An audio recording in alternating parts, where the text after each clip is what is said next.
I want to switch gears and talk about banks because President Obama mapping out another plan to help jobs, taking out some of the TARP funds to help small businesses. Well, Dino Kos follows the financials and the bailout money in his role as managing director for equity research at Portales Partners. And Dino, good to have you back again. Good morning. Okay, so I want to just get your overall first reaction to this. You know, the banks repaying their TARP early, maybe some of that money going into helping jobs. What is your view on all this? Well, the repayment is good news, right? So that's a sign that the banks are improving, that the situation has stabilized. That was one of the goals of TARP, was when Secretary Paulson first instituted it, was to stabilize the banking system.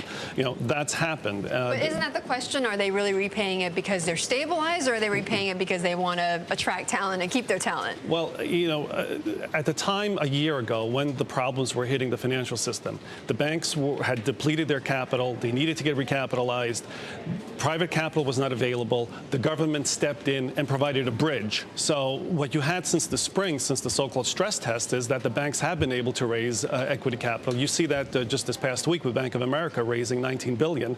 So you've had a lot of capital that's been raised. So that bridge that the government provided, in a sense, has worked. And then the banks can replace private capital for the government capital that had been provided. So in a sense, that has worked, quote unquote. There's been some costs. But I sense a but in there. What's the but? Well, I mean, you know, there's a couple of things. So first of all, are there some intangibles? There was some benefits. Are there some intangible costs? It's been argued that TARP reinforced too big to fail. It damaged moral hazard objectives. So there are some buts there.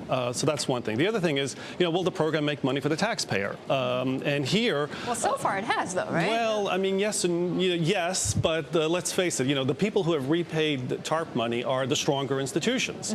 So the Goldmans, the Morgan Stanleys, the J.P. Morgans have repaid. They've also had dividend repayments and TARP, and warrant fees that the Treasury has collected. All of that is about $10 billion so far. Now, there's about a $2.5 billion loss that they've suffered from CITI, because CITI went bankrupt. That equity is now gone. Then there's what's left in the pipeline. Well, what you have is you have about $40 billion of equity in AIG. Whether they get, how much of that they recover, who knows. $75 billion in the auto companies and GMAC. That's a little iffy.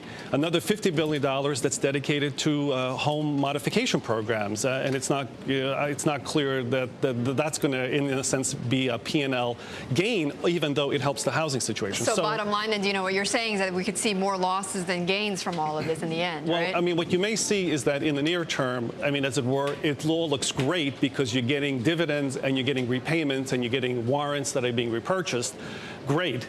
On the other hand, you know, what happens later on in the second half of the program, you know, as we go into years 2, 3, 4, 5, is that's when you may end up incurring the losses. So whether the government overall makes money remains to be seen. Okay, and in your view, just very quickly, you think Citigroup should repay if they want to? You think the government should allow them? Well, I think the government, of course, wants everybody to repay. That is, you know, it's an objective for everybody. Sooner rather than later. Sooner rather than later, but they want the institution after the fact to be well capitalized, and that's really what the argument is about. And it's hard to really see, you know, what the, if you will, you know, what the embedded losses in the institution are, because there's a lack of transparency. So the government wants to know that once that the city is recapitalized, that has repaid the government, that it will still be well capitalized. Dino, we're going to have to leave it there, but thanks so much for joining us, Dino Kos, on the banks and TARP.